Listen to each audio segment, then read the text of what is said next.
Europe 1. Voici la revue de presse de Marion Lagardère. Bonjour Marion. Bonjour Patrick, bonjour Julie, bonjour à tous. Dans la presse ce matin, des visages auxquels vous n'échapperez pas. En l'occurrence, ceux de 3 femmes, à commencer par celui de Liliane Bettencourt. L'héritière de L'Oréal est décédée, titre sobrement La Tribune. Elle était la femme la plus riche du monde, rappellent Les Échos, avec une fortune de 34,7 milliards, souligne Capital. Le Progrès revient, lui, sur la fin de sa vie et l'interminable feuilleton politico-judiciaire. Des photos donc, mais pas de vrais portraits ou de récits passionnants, peut-être parce que, comme le rappellent tous vos journaux, elle était très discrète. Autre visage en une, celui d'Angela Merkel, choisi par La Croix et par Libération, qui cadre précisément sa photo sur les mains jointes de la chancelière allemande. Et puis, il y a aussi, comme toutes les semaines, j'ai envie de dire, le visage de Brigitte Macron. Maintenant, c'est elle, la patronne, titre Closer, qui en fait sa couverture. Sur le site gala.fr ce matin, elle décrit son rôle de première dame. Brigitte Macron, donc, dont VSD fait aussi sa une en proposant de décrypter la Brigitte Mania. Oui, parce que d'après l'hebdo, la France est atteinte de Brigitte Mania. Pas la presse, hein. La France. Je vous lis quelques extraits.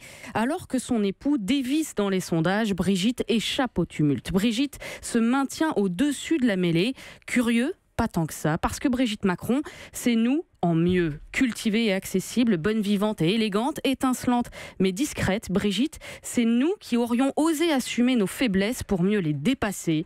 Voilà, tenez-vous le pour dit, Patrick. Bien sûr, vous n'êtes pas obligé d'y croire. Ouais. Plus sérieusement, celui auquel vous n'échapperez vraiment pas, évidemment, c'est Florian Philippot. Et chacun y va de son analyse sur la rupture politique de la semaine. Pour Dominique Garot, dans la Charente Libre, Marine Le Pen se coupe un bras, le bras gauche, précise l'Express. À en croire le Figaro, c'est plutôt son bras droit qui claque la porte. Avec tout ça, on pourrait conclure que le FN n'est plus qu'un parti manchot. Pourtant, le Télégramme affirme la présidente a désormais les mains libres. Pour compléter, ça fait une vraie autopsie.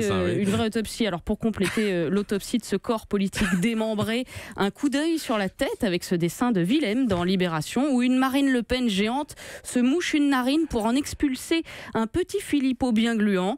Commentaire du frontiste Jean-Lin Lacapelle dans Le Monde: pour qu'il y ait refondation, il faut bien qu'il y ait un peu décomposition. Bon, et après, tout ça pour espérer quoi ? Le Midi Libre pose à Nicolas Lebourg, historien spécialiste de l'extrême droite, la question de savoir si Philippot peut créer une autre voie à la manière de Maigret. Rire de l'historien, la formule à la manière de Maigret est terrible, dit-il. Maigret, c'est 2% à la présidentielle. Et puis, Philippot part avec qui ? Franck de la Personne, pas sûr que dans le peuple réel, ça pèse beaucoup. En conclusion, on peut citer Sud-Ouest et cette phrase de Karl Marx, reprise par Bruno Dive dans son édito: les grands événements se produisent toujours 2 fois, la première comme une tragédie, la deuxième comme une farce. Et puis, il y a aussi ces visages que vos journaux ne mettent pas en une, mais qui sont victimes de discrimination. Oui, ce sont ces Français qui se voient refuser des prêts à la banque à cause de leur origine, de leur couleur de peau ou de leur nom de famille. Une étude menée à Villeurbanne pointe le caractère systémique de ce genre de discrimination, c'est à lire à la fois dans Les Échos et dans l'Humanité. C'est un mur invisible mais bien solide que cette étude a mis au jour, raconte Alexandre Fache. Lancée par la mairie et le défenseur des droits, l'étude a placé sur le grill 63 agences de 12 banques, BNP, Caisse d'épargne, CIC et LCL entre autres. À chaque fois, 2 clients testeurs prenaient contact avec la banque en présentant leur dossier, le même.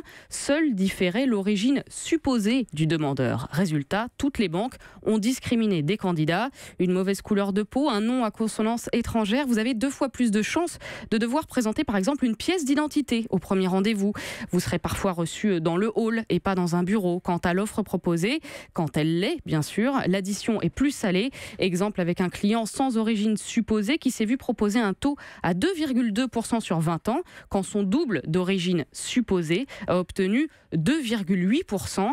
L'étude a été transmise la semaine dernière à la Fédération bancaire française, mais pour l'instant, conclut l'adjointe au maire de Villeurbanne, nous n'avons pas eu de retour. Enfin, en une du site d'information Les Jours, il y a le visage de Lou Bureau. De retour en France après 52 jours de détention en Turquie, le journaliste s'est confié en exclusivité à Olivier Bertrand et il décrit ce 25 juillet maudit où tout a basculé. Les policiers qui contrôlent son passeport, interloqués par tous ses visas, Pakistan, Égypte, Inde et pays du Moyen-Orient à foison. L'un d'eux lui demande d'ouvrir son compte Facebook et tombe sur une photo de lui avec des combattants kurdes. C'est là que naît l'énorme malentendu. Le policier lui demande « Quelle cible allez-vous attaquer ?» Lou Bureau est menotté et placé en cellule. Une juge lui annonce son incarcération dans une prison à Sirnak.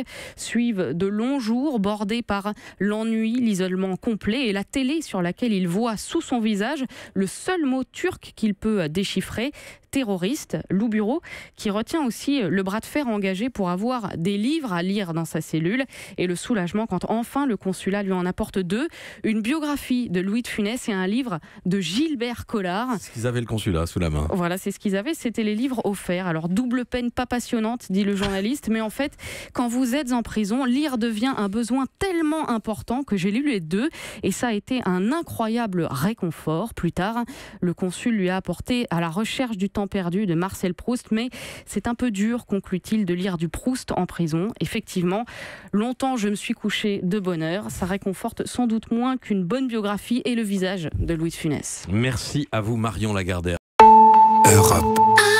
Europe 1.